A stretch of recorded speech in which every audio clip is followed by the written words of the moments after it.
देवउठनी एकादशी कथा। यह कहानी कुछ इस प्रकार है। एक राज्य में सभी लोग एकादशी का व्रत रखते थे। प्रजा, नौकर चाकर से लेकर पशु पक्षियों तक को एकादशी के दिन अन्न नहीं दिया जाता था। एक दिन किसी दूसरे राज्य का एक व्यक्ति राजा के पास आकर बोला, महाराज, कृपा करके मुझे नौकरी पर रख लीजिए। राजा ने कहा, ठीक है, तुम्हें नौकरी पर रख लेते हैं, लेकिन एक शर्त है, रोज तो तुम्हें खाने को सब कुछ मिलेगा, पर एकादशी के दिन अन्न नहीं मिलेगा।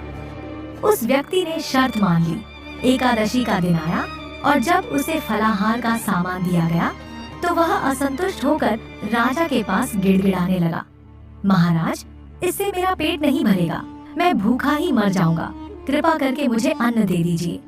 राजा ने उसे उसकी शर्त की याद दिलाई, लेकिन वह अन्न त्यागने के लिए तैयार नहीं हुआ।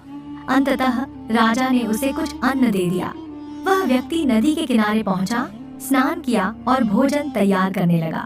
जब भोजन बन गया तो उसने भगवान को प्रेम पूर्वक पुकारा, आओ भगवान, भोजन तैयार है।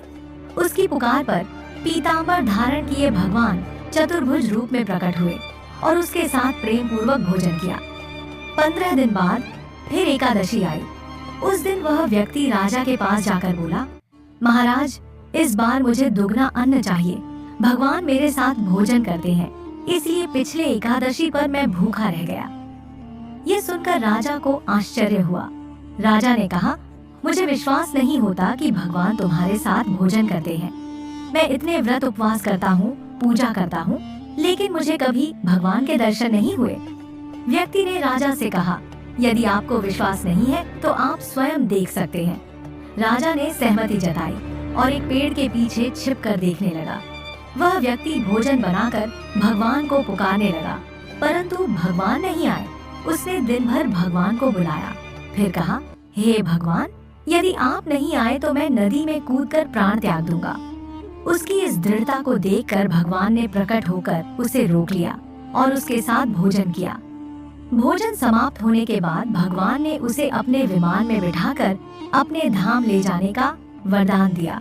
यह देखकर राजा को ज्ञान हुआ कि केवल बाहरी व्रत उपवास से कुछ प्राप्त नहीं होता। मन की शुद्धता और निष्ठा महत्वपूर्ण है।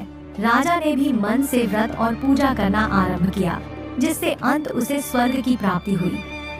बोलिए विष्णु भगवान की जय, विष्णु भगवान की जय।